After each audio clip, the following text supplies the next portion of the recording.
A gente colocou logo de cara falar de Creator Economy e a pesquisa, porque, vamos lá, quantos relatórios sobre o futuro da Creator Economy vocês já baixaram e nunca viram? Né?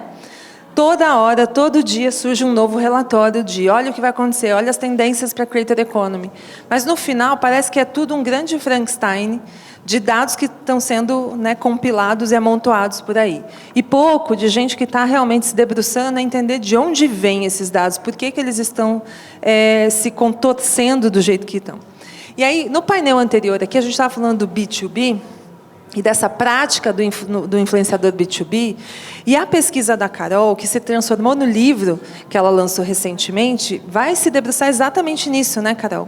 Nesse influenciador, nesse funcionário que se torna influenciador. E aí, menos do que falar sobre o que é o funcionário influenciador, eu quero que a gente dê um passo atrás para falar sobre por que você foi investigar isso e como que a academia te deu as ferramentas para mostrar para as pessoas como que isso está se dando, como que as empresas podem usar o acesso, o conhecimento que a academia está gerando para também gerar boas práticas lá. Boa tarde para todos. Estou vendo várias carinhas conhecidas aqui, gente que já foi meu aluno, gente que a gente se conhece da internet. Muito é uma bom. Musa, né, gente? Não é? Não é a musa acadêmica. E estou aqui com 3 pessoas que eu admiro e que somos também amigos de longa data aqui. Muito bom.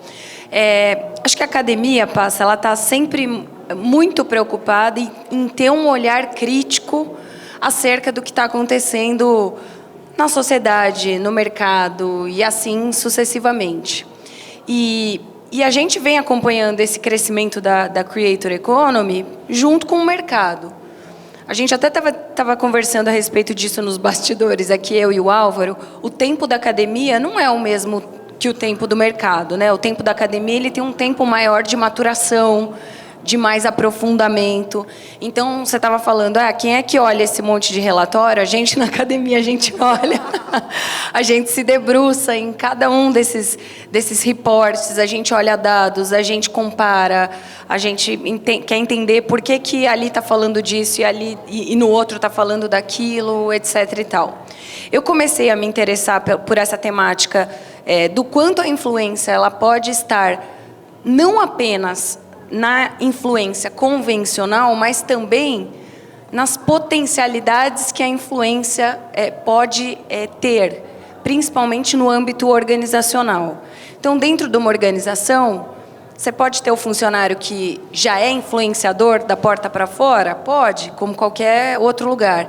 Mas eu comecei a observar que o funcionário e o líder, quando ele exerce esse papel de transparência, de vitrine midiática para a organização, muitas vezes tem mais valor do que a própria organização cacarejando e se autopromovendo. E a gente entendeu que isso tem um baita valor, né? Que o funcionário passa a ser mais um ativo comunicacional para a organização. E quanto mais estruturado, mais sistematizado isso está, tanto melhor para os dois lados, tanto para o funcionário quanto para própria organização. E a gente na academia se dedica a desenvolver o quê? Metodologia, olhar crítico para isso, como é que você implementa, que risco que tem, que vantagem que tem. Então a gente vai olhando para todo o ecossistema ali, estudando, pesquisando, desenvolvendo ferramentas, etc. e tal. E aí, Álvaro, você está no banco de quem está estudando? E tem uma coisa, um dado que saiu recentemente, que fala que o jovem está deixando de fazer faculdade. E pior, ele está gastando dinheiro com site de aposta. Só piora, né, gente? A ladeira abaixo a coisa.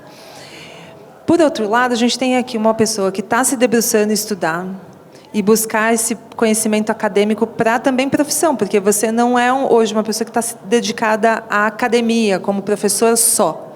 Mas você também está no mercado de trabalho, você também está trabalhando. Me conta um pouco, até para tentar motivar as pessoas a não abandonarem a academia, porque ela é muito, né? O que ela tem que te fisga, que te pega, que fala assim, por que ela é tão importante na construção da tua carreira? E por que a gente deveria considerar também pesquisas que não precisam ser resultadas em 2 dias, mas que precisam de tempo? Tem salvação ainda? Tem? Tem salvação, com certeza. Boa tarde a todo mundo. Prazer estar aqui com pessoas tão queridas e que eu admiro tanto. É legal poder trocar com vocês. O que me motivou a estudar foi que eu já estava há tanto tempo trabalhando e acho que a gente entra num ritmo, e acho que isso vale para muita gente. A vida contemporânea, ela tem tanta pressão para a gente entregar mais coisa, para a gente fazer mais, enfiar mais atividade, mais compromisso, de modo que hoje a gente não pergunta mais para a pessoa assim, o que você faz? É assim, além de ser jornalista, o que você faz? Porque você não pode ser só uma coisa, você tem que fazer pão, você tem que ter um Instagram, você tem que ter alguma atividade, né? O Bauman fala disso no livro dele, do Vida para Consumo, que ele fala assim, hoje nós não somos uma pessoa só. Hoje nós somos a próxima pessoa. Hoje a gente vive sempre o próximo momento. E aí, um dia eu estava na esteira, na academia correndo, na época que eu ainda não levava a sério. E aí eu pensei assim, meu Deus, como eu tô burro. Eu tô muito burro, eu não tô sabendo nada. Vou tentar estudar mais um pouco. E aí eu fui procurar como fazia, para pedir para um amigo conselho como eu fazia para estudar, para fazer mestrado na USP. Ele me deu todas as dicas, inclusive se depois alguém quiser me pedir dicas, estamos aí, só me mandar mensagem, com todo prazer. E nesse meio tempo, eu vi, isso foi bom profissionalmente, porque eu vi o quanto que eu acho o mundo interessante. Eu acho o mundo muito legal e percebi quanta coisa incrível tem e estava acontecendo ao meu redor, na internet e fora dela, e que eu queria falar disso. Por isso que eu criei um podcast que chama Aprenda em 5 Minutos, e por isso que eu tento fazer com que o meu trabalho na academia, né, seja dando aula, seja estudando, ele conecte as pessoas com os diferentes aspectos dessa interessância do mundo. Eu acho que tem muita coisa legal acontecendo ao nosso redor, só que a gente está sobrecarregado de informação, de relatórios.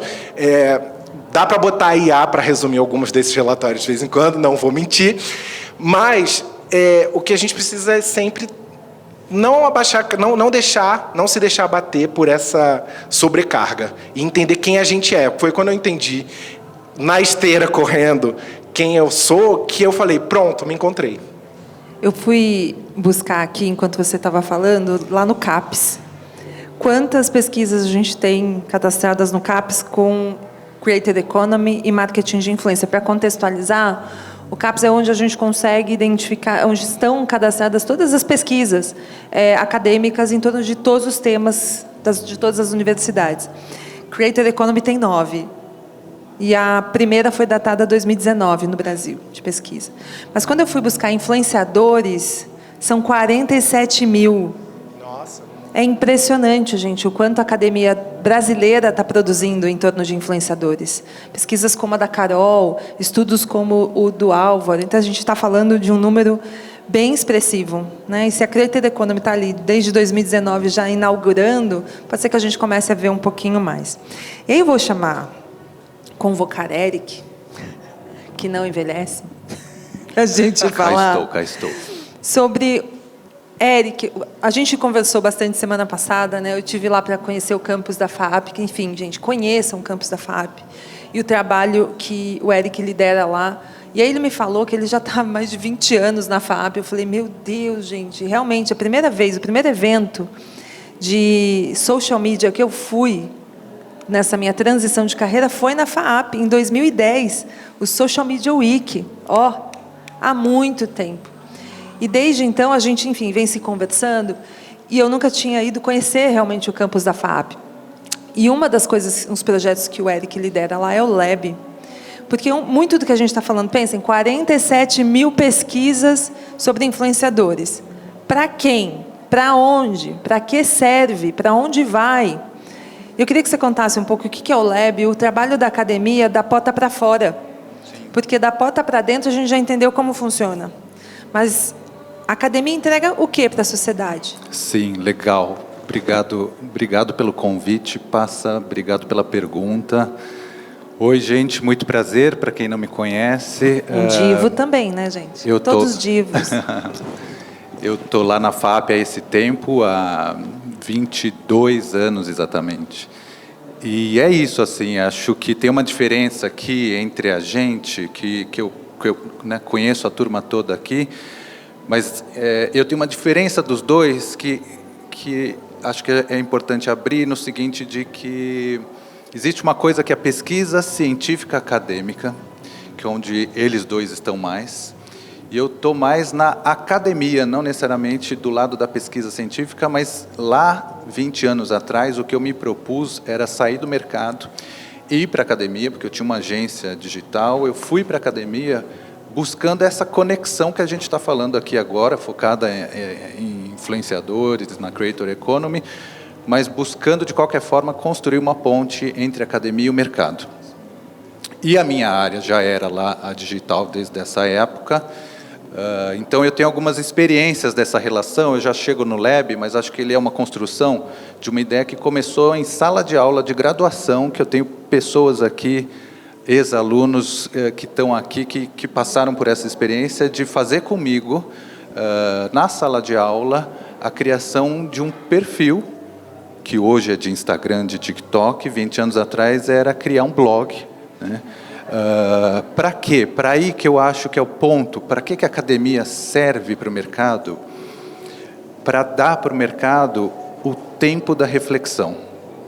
Que o mercado, né, como a gente já falou de várias formas aqui, ele espera muita velocidade, exige muita velocidade, né, muitos relatórios para serem lidos, e a gente não pode errar no mercado, né? Eu vou fazer uma produção, vou fazer uma publicação, vou fazer um post, um vídeo de TikTok, ele não pode dar errado, ele tem que estar todo certo, e às vezes você imagina uma possibilidade de alguma coisa que, será que isso dá certo? Mas naquela tua conta do seu negócio, você não pode errar nela, né? E onde é que eu poderia experimentar? Então, acho que a academia tem esse papel, que eu faço isso com os meus alunos, de criem uma conta, pode ser a minha, professor? Não pode ser a sua, porque na sua você não pode errar, vamos criar uma conta onde a gente vai, às vezes, publicar para confirmar se vai dar errado, porque vai que dá certo. A gente descobriu uma coisa que todo mundo achava que dava errado e dá certo. Então, a gente abre esse espaço para experimentação e para ter esse tempo, né? Porque nem sempre a gente tem esse tempo. Em alguns lugares existe possível fazer um teste AB, nem sempre é possível fazer um teste AB, mas na academia a gente consegue fazer ele. E aí eu venho fazendo isso há muito tempo, tenho aqui alunas que trabalham numa agência que nasceu disso, inclusive a agência nasceu de um trabalho lá dentro, de experimentando pensar uma agência no formato tal que trabalhasse com isso, estão hoje no mercado. Então, um exemplo prático de como a academia vai para o mercado, né? Depois disso, a gente fez também, já por 10 anos, eu encerrei essa atividade, que ela parou um pouco de ter sentido, um relatório particular lá dentro da FAAP, em parceria com uma empresa, a Amplify, hoje, na época, Social Bakers, em que a gente fazia um relatório avaliando o desempenho das marcas na sua relação com os usuários dentro de várias plataformas. Em particular, a gente ficou muito, nos últimos anos, no Instagram, e também nos últimos anos a gente acrescentou nesse relatório avaliar o desempenho dos criadores de conteúdo, dos influenciadores.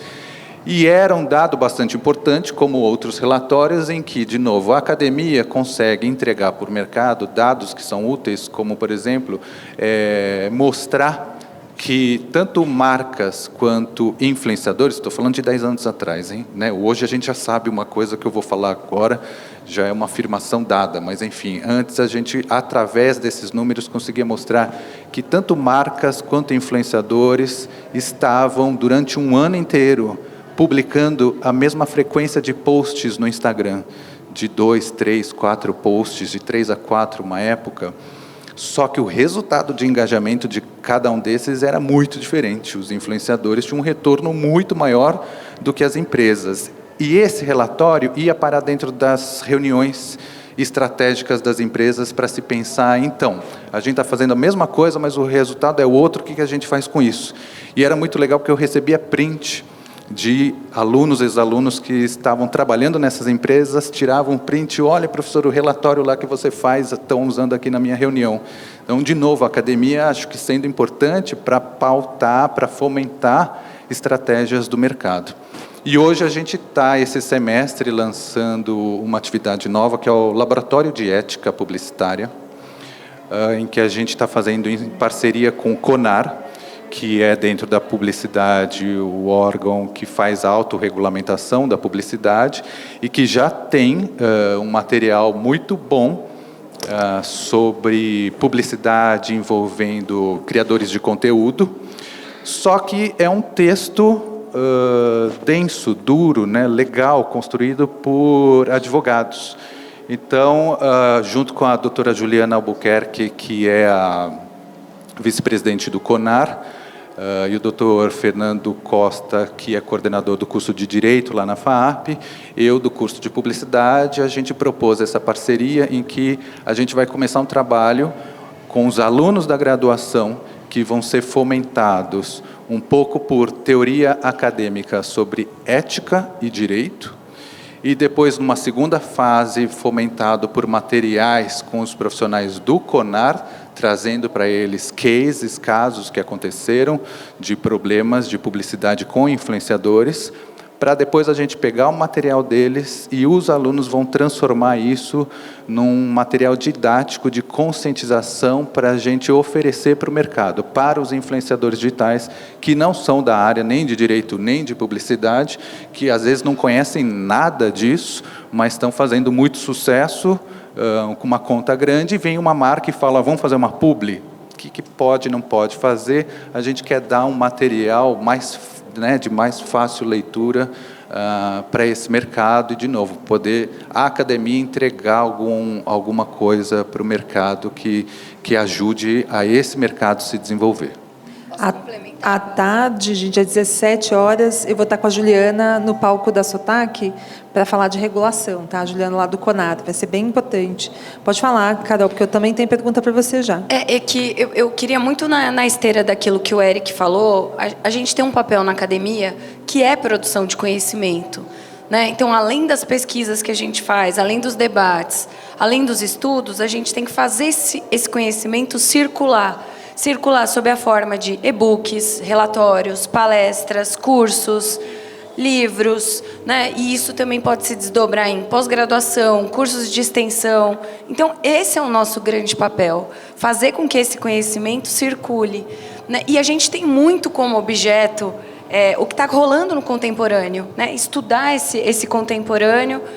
A gente tem esse tempo um pouco maior da reflexão, que não é tão maior assim que o do mercado, porque está tudo muito dinâmico, mas a gente tem essa obrigação de refletir criticamente para depois devolver sob a forma de um material que vá ser também palatável para todo mundo, acadêmicos, não acadêmicos, etc. E acho que Carolina é um bom exemplo, inclusive, desse personagem de dentro da academia científica, mas que não fica fechado ali, produzindo conteúdo só para o seu meio, né? O livro dela, provavelmente, eu vou supor, pela repercussão que eu vi, está fazendo mais repercussão no mercado do que dentro da academia necessariamente, né? Aliás, tem momentos que na academia a gente vai tomar porrada. Por quê? Porque você está pesquisando uma coisa que é estritamente do mercado. Como assim? Como se fosse menor, né? Como se você estivesse se dedicando menos à teoria e um pouco mais à prática. A gente também não fica num papel confortável, gente, porque quando a gente estuda aquilo que está acontecendo no mercado, a gente é questionado também. Eu ia te falar uma coisa, porque quem me puxou esse fio foi o Eric, que é o seguinte, a gente está falando de uma indústria muito jovem, e que muita gente não tem nem a faculdade.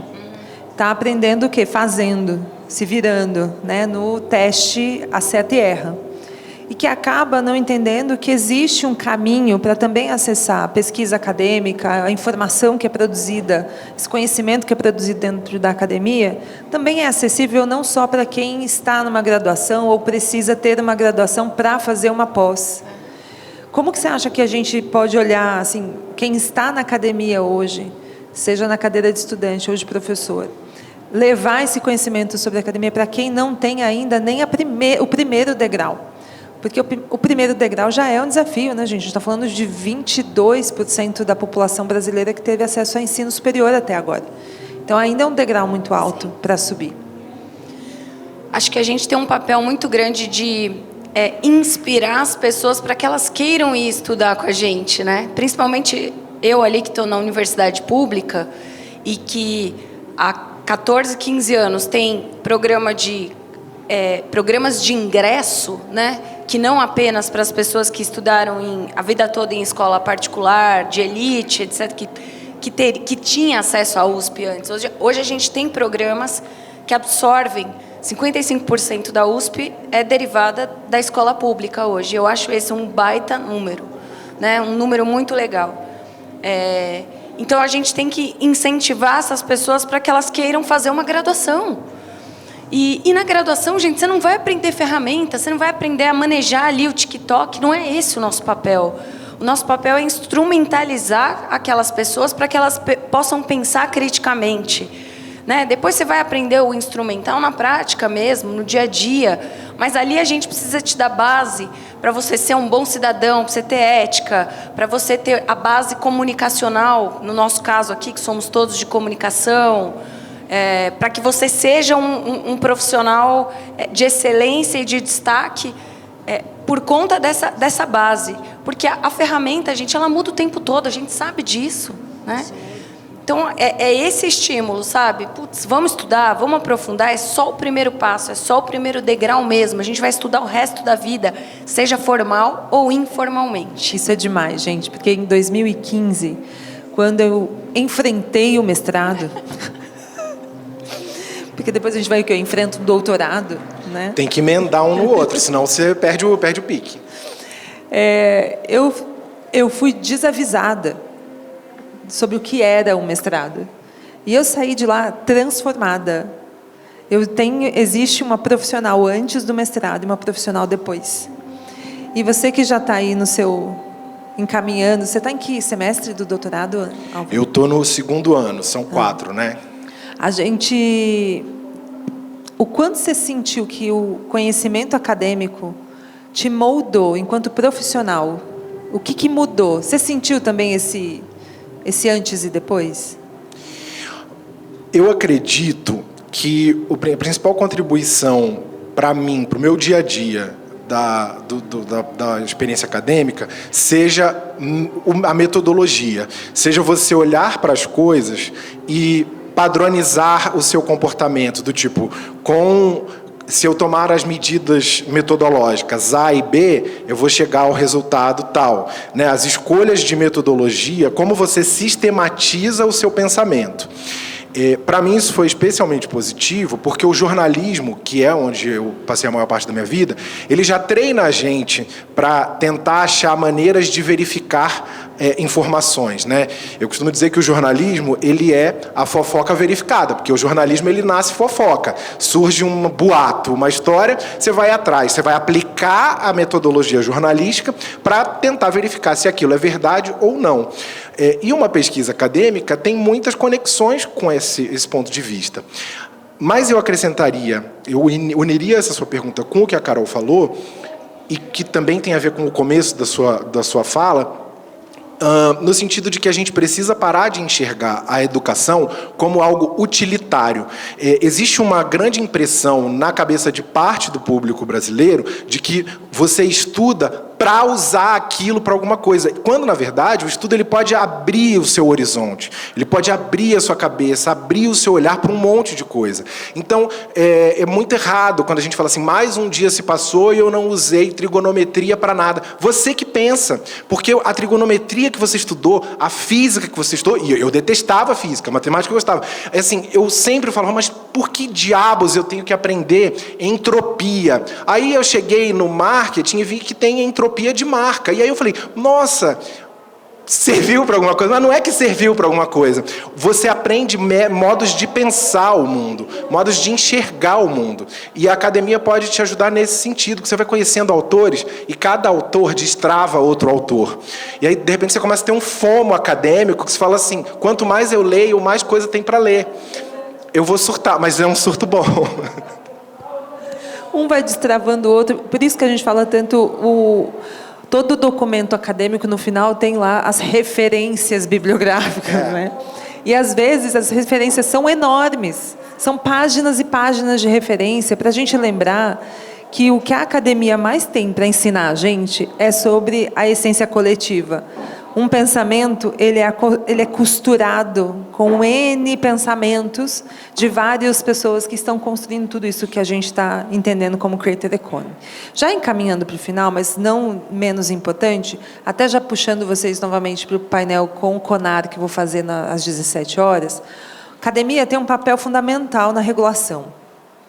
Quando a gente fala de política pública, porque é desse tempo do deixar de pesquisar, do método, do olhar, do não estou fazendo isso só pela função, mas pelo desenvolvimento e elevação do pensamento crítico que a gente tem que ter.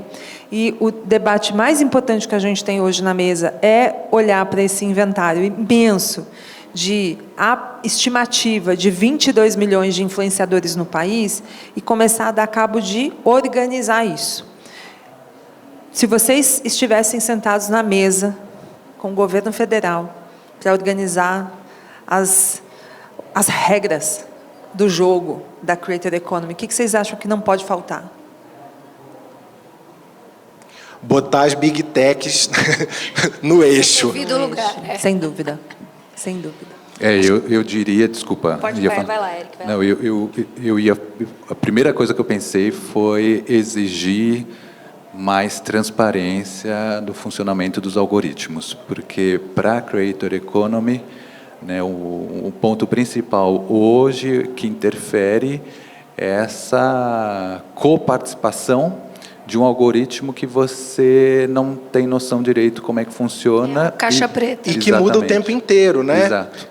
Assim, não sei quantos de vocês criam conteúdo, além do trabalho aqui também eu tenho essa rotina de criar, e é muito desgastante você ter um algoritmo como chefe, porque, primeiro, ele não cansa, você cansa. Segundo, você fica tentando fazer ele entregar o seu conteúdo para as pessoas que já escolheram te seguir, e ele não entrega. E aí você tem que driblar essa barreira, isso é muito difícil. Se a gente soubesse um pouco melhor como as coisas funcionam, o que se espera, o que a gente pode fazer para o conteúdo chegar, para o conteúdo ser mais eficiente, já melhoraria a saúde mental de muita gente. A minha, inclusive. Inclusive, até os hacks, né? Do que fazer para driblar o algoritmo, a gente estuda na academia também, né? Que recursos nos ajudam a driblar o algoritmo, né? Como é que você treina... No painel anterior, acho que foi o Bruno que falou, ou o Caetano falou, como treinar o seu dragão. É o nosso dragão ali, né? E a gente também tem a plataforma como instrumento de divulgação científica. Estamos todos no mesmo barco, em maior ou em menor medida, né? Eu também olharia muito para a questão da inteligência artificial, né? A gente também tem que saber que dados são utilizados, quais dados nossos estão sendo utilizados. Isso é assustador também um pouco para a gente. A gente produz conhecimento científico e esse conhecimento está sendo utilizado ali gratuitamente, levianamente, sem o menor retorno para a gente, está sendo utilizado pela inteligência artificial para gerar novos conteúdos. Tem que ter tudo tem que ter limite aí, né? Então, essa regulação, ela urge, né? Big Techs, algoritmos, inteligência artificial, sem dúvida está ali no top 3 do que a gente tem que discutir. Eu queria... A gente tem 1 minuto e meio, mas tem uma coisa aqui que, ouvindo vocês falarem, me passa como um caminho, um dos caminhos em termos de solução, que é o quanto as empresas, a iniciativa privada, e mesmo a pública, pode ter e começar a estimular seus próprios centros de pesquisa. Sim. Porque isso, quando a gente olha para o setor farmacêutico, quando a gente olha para setores em que a pesquisa ela é basicamente parte do modelo de negócio, né, de uma maneira mas a comunicação, ela olha pouquíssimo para isso, né? Se você entrar dentro de uma agência de publicidade, você não tem um centro de pesquisa, uma área, às vezes tem de inovação, né, de growth. A área de growth sempre tem, né? Mas de pesquisa e inovação, para olhar para o futuro, porque a gente está fazendo tudo tão no curto prazo. E aí eu queria, assim, para dar um pouco de lampejo de esperança dessa conexão de academia, iniciativa mercadológica, como que vocês acham que essas conexões podem acontecer? doutores e mestres sentarem nas cadeiras? Passa, não tem outra, não tem outra. É firmar parceria, sabe? E dá para fazer isso de maneira contundente, de maneira oficial, sabe? O Eric acho que faz essa ponte há bastante tempo já, né, entre mercado e academia. As empresas elas também precisam se abrir um pouco para isso, né? Para enxergar ali a academia como uma aliada. E não como nossa, esse ranço, mercado e academia, pelo amor de Deus, não temos mais espaço para isso. Não dá, a gente tem que andar junto, né? Tem que caminhar junto. Eu acho que é parceria, cooperação, colaboração. Grandes palavras, gente. Muito obrigada pela presença de vocês. Obrigada, plateia, por estar com a gente. Obrigado. Uma salva de palmas para eles.